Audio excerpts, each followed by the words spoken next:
compensated na sa kanilang work immersion. Wala nang libre. Inumonopolize nila, nagkakaroon pa ng corruption. Pinapagtrabaho nila sa hotel, yung mga work immersion ng mga scholar, pero walang compensation. At saka maraming scholar, wala akong pinipiling scholar, matalino man o hindi, basta qualified sa akin na nagpupursige mag-aral, scholar yan sa akin.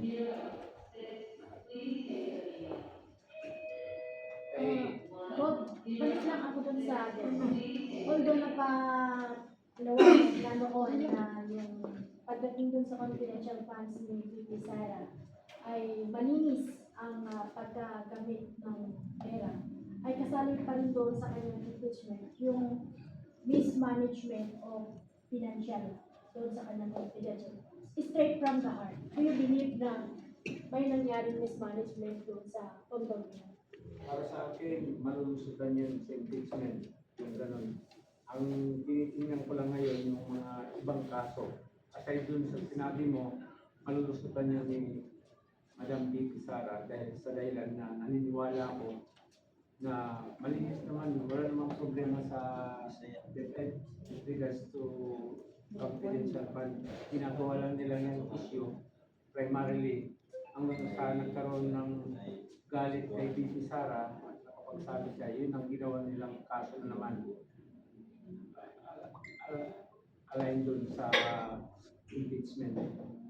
Kaya ang paniniwala ko, hindi yun papasa sa impeachment yung confidential fund. Kasi wala siya problema sa About you, Doc, ano po ang masasabi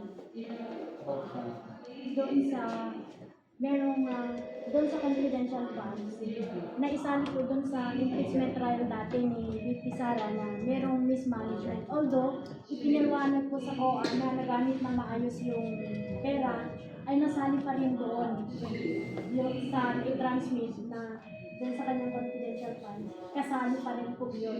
Sa palagay ninyo, straight from the heart, do you believe na may nagawang paglalaro doon sa pondo?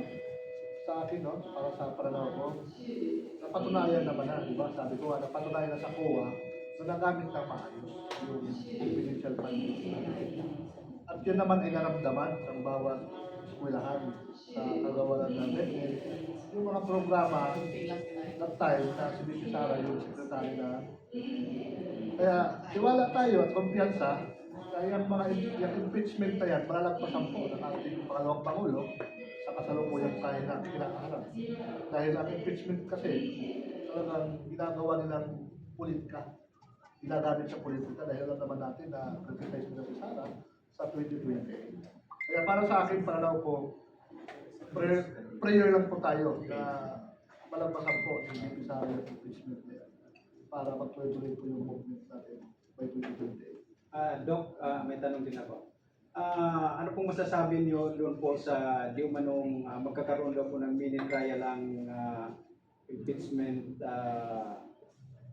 anong tawag yan? O dito sa Kongreso? Para sa trial, mini trial. Oo. Kasi nasa series na ngayon yung impeachment, di ba?